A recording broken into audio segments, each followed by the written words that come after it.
Ito mga ka-Gentle Pix, mag-share mo ulit tayo. So, higher ulit ito, no? Pagtagan natin yung share natin. So, mga ka-Gentle Pix, ito po, no? Itong, ano na to, itong panel na to. Yan, yung panel na yan. Pinahirapan din ako nito eh. Pagtanggal. So, i-share ko na rin. Sayang naman habang nandito pa tong unit na to. So, madali lang naman kasi ito eh. Ayan o, tornilyo. So, may problema rin kasi sa pag-aano ng tornilyo. May diskarte rin dyan. Tsaka ako na lang share. So, ito rin may tornilyo dito. So, pag tinanggal mo yung tornilyo na yan, may aangat mo na to. So, yun lang mga ka-Gentle Pix, no? Ngayon, ang problema, magiging yung problema, yung clip dito. Yung clip na yan. So, sa mga gustong madagdagay yung kaalaman para hindi ka mangangamote, kasi hinahanap ko rin talaga siya.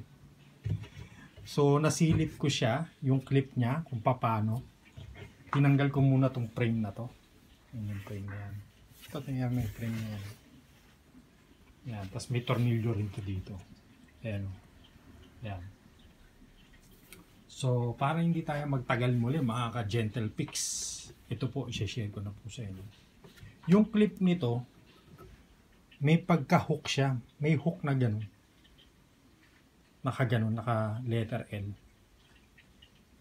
So, ang mangyayari nito, dahil nakaganyan ng sistema po niya. Kasi, natanggal nyo na yung tornilyo po dito, no? Maiaangat nyo na siya dito. Itong side na to, maiaangat nyo na.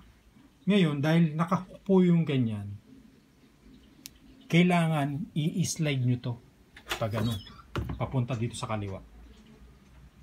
So yun po ang diskarte po niya mga ka-Gentle Pix. Pag na-i-adjust nyo po yan dito, matatanggal nyo na po tong side na to. So yun lang po mga ka-Gentle Pix.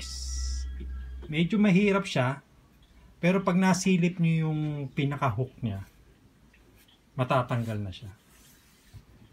So, ang sikreto niya, una kailangan nyo tanggalin to, iangat nyo to, para masilip nyo siya. Para hindi kayo nangangapa. Kasi hindi yung matatanggal to, dito, kung susungkitin nyo lang. Masisira lang yung clip. So, i-slide nyo, pag ano, hatak. Ito, paghihiwalay nyo, pahatak pag ano. Tsaka nyo na matatanggal siya. So, yun lang po. Doon lang ako medyo hassle sa ganong sitwasyon. So, yun lang po mga ka-Gentle Pix. I-share ko rin po sa inyo yung screw, paano magtanggal kasi pahirapan din yung mga kinalawang na screw. So, yun lang po muna mga ka-Gentle Pix. Bye-bye!